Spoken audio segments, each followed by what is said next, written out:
সে বলেছিল যে চাকরির প্রার্থী যদি একজন মুক্তিযোদ্ধা হয়, একজন রাজাকারের সন্তান হয়, তো প্রধানমন্ত্রী আপনি কোনটা প্রেফার করবেন?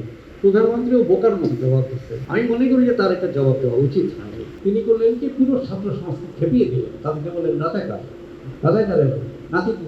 যেখানে এখানে বদলে যাওয়া বাংলাদেশের কথা বলা হয়েছে, তার একদিন আগে ৩ তারিখ দুপুরবেলা আমাদের একটা আলোচনা সভা ছিল, আমাদের পুরনো কংগ্রেস প্রধানমন্ত্রী, সবাই মোটামুটি বয়স 70-এর উপরে, তবুও আমরা একটা আলোচনায় বসেছিলাম।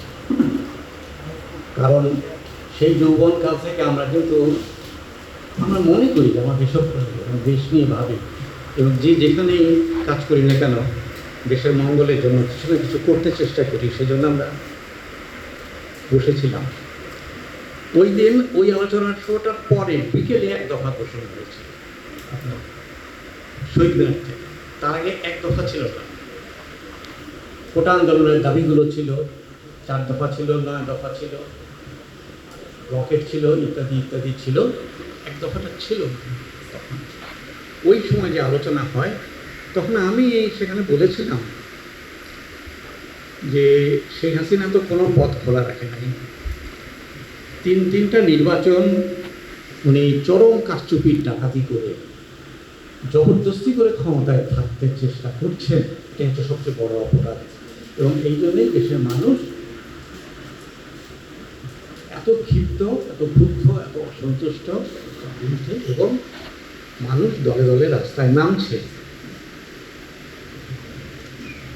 তো এটা তো একদিনে ঘটেনি, একটা বড় পটভূমি আছে, 15 বছরও আছে, ঠিক আছে। অন্যান্য রাজনৈতিক দলও আছে, ধরুন বিএনপি বা জামাত একটু আড়ালে থাকবে, তারা তো দীর্ঘদিন আন্দোলন করেছে সরকারকে উঠানোর জন্য, এইগুলো তো আছে সব। তার মধ্যে আমার নিজের একটা ব্যক্তিগত অভিমত ছিল যে বিএনপির ওই আন্দোলন আমি পছন্দ করি নাই। সরকার পতন, 1 দফা, এমন হাসিনা তুই কবে যাবি, আমি এটা কেন পছন্দ করিনি? আমি এদেরকে বলেছি যে লড়াইটা গণতন্ত্রের, একটা মানুষকে হটানোর না। তো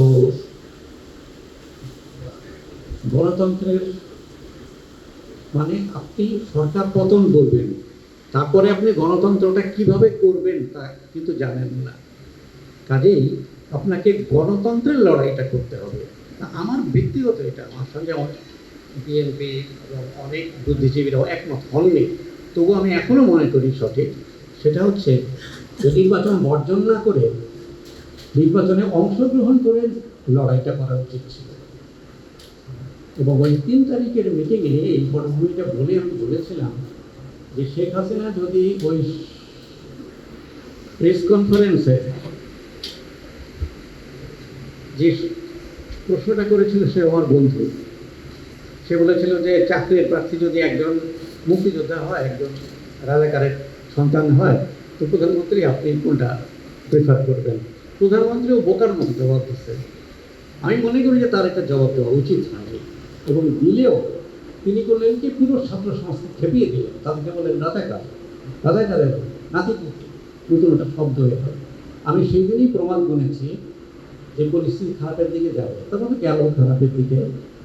আর ওই 3 তারিখের আমাদের বন্ধুদের বৈঠকে আমি শেষ কথাটা বলেছিলাম যে আমি চাই যে এখনও সময়, তখন তো 1 দফা ঘোষিত হয়নি, এখনও সময় আছে, শেখ হাসিনা ছাত্রদের কোটার দাবি মেনে নিয়ে ছাত্রদের ডেকে আলোচনা করে বলবেন যে বাবা, তোমরা যদি চাও আমি আগাম নির্বাচন দেব, এবং সেই নির্বাচনটা সঠিক হবে এবং আমি এটা মেনে নেব, তা দেশটা রক্ষা পাবে।